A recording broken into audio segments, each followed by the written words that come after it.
Hello, Dr. Manjikian and classmates. Nancy Pleskovich here, and I am the moderator for week 3. And our topic of discussion this week is the modern day terrorism, the beginning of modern terrorism. I think it's helpful to begin in the Voices of Terror book, where we look at two figures who have had a great influence to this day, even on terrorism.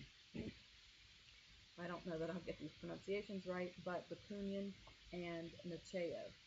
Both of these gentlemen advocated for violence. Bakunin was a major figure in the anarchist movement, and he was an opponent of Marxism.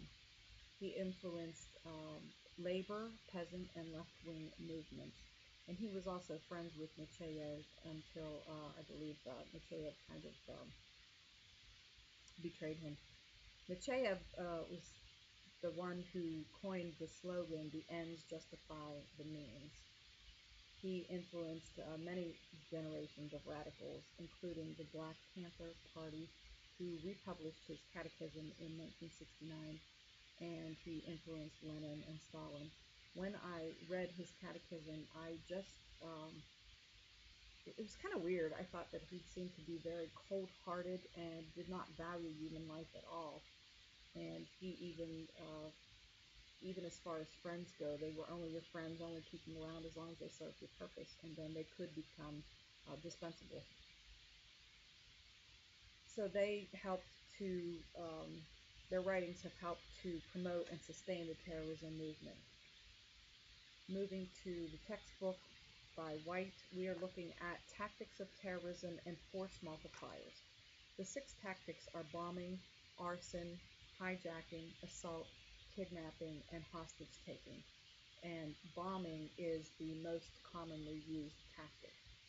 Force multipliers increase striking power without actually increasing the number of combatants. And they are used to the advantage of terrorists. Transnational support, technology, media coverage, and religion are the 4 force multipliers listed. The beginning of the chapter talks a lot about female terrorists and the role that women have played, and how studies have been gender biased because they have overlooked and underestimated them. We tend to stereotype the role that we expect women to play, and we don't expect them to be willing participants in terrorism. So I thought that was an interesting discussion there. And then the end of the chapter, of course, ends with suicide bombing, which leads us to the debating terrorism and counterterrorism. And our question that we are going to discuss this week is suicide an effective tactic? Is it a rational choice? McCormick and Fritz take the side that yes, it is a rational choice and it does serve a purpose.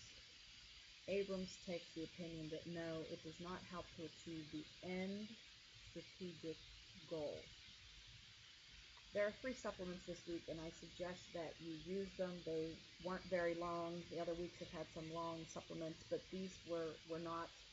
And if we look at the effectiveness of suicide terrorism, I could appreciate this from the standpoint of research methods. If you've taken that class already, you will recognize this as the form that we wrote. If you haven't taken it yet, this I think was is an example to follow. This is what you'll be writing. So the 2 hypotheses that are in this paper: hypothesis 1, suicide terrorism has become deadlier over time. Hypothesis 2, suicide bombers are increasingly becoming more efficient in killing.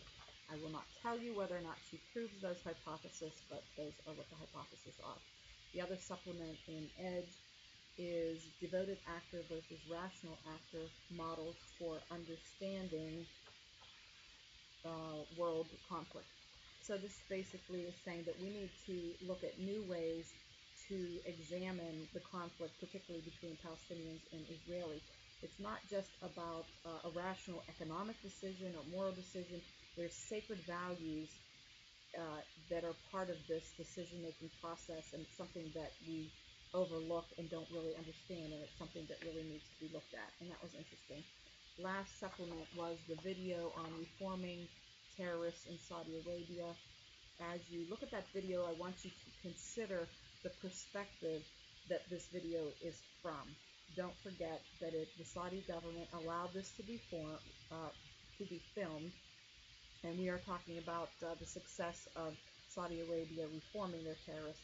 And also consider that one of the sponsors of this PBS video is the Tides Foundation, and some of you may recognize what kind of a perspective you're getting from the Tides Foundation. So, some questions for this week I want you to think about, which I thought about.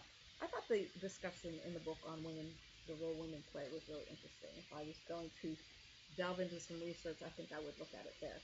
So, the last page, 133, says that this one particular study found that women are joining the ranks of terrorist groups in record numbers.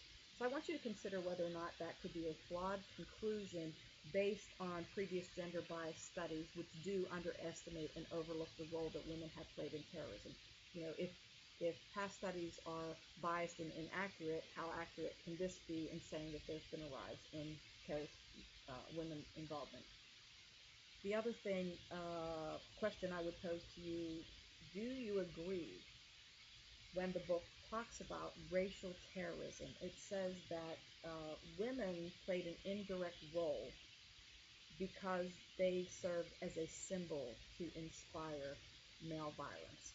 Also, women were kind of participants in terrorism because they were observers of beatings, brutal beatings, and lynchings, and so they're equating that with being terrorists, participating in terrorist activity.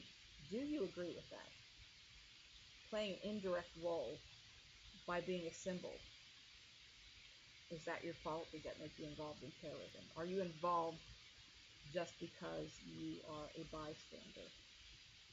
So those are some things to consider for this week, and I look forward to the discussion, your opinion on whether or not suicide is an efficient tactic. And I will see you on the discussion board.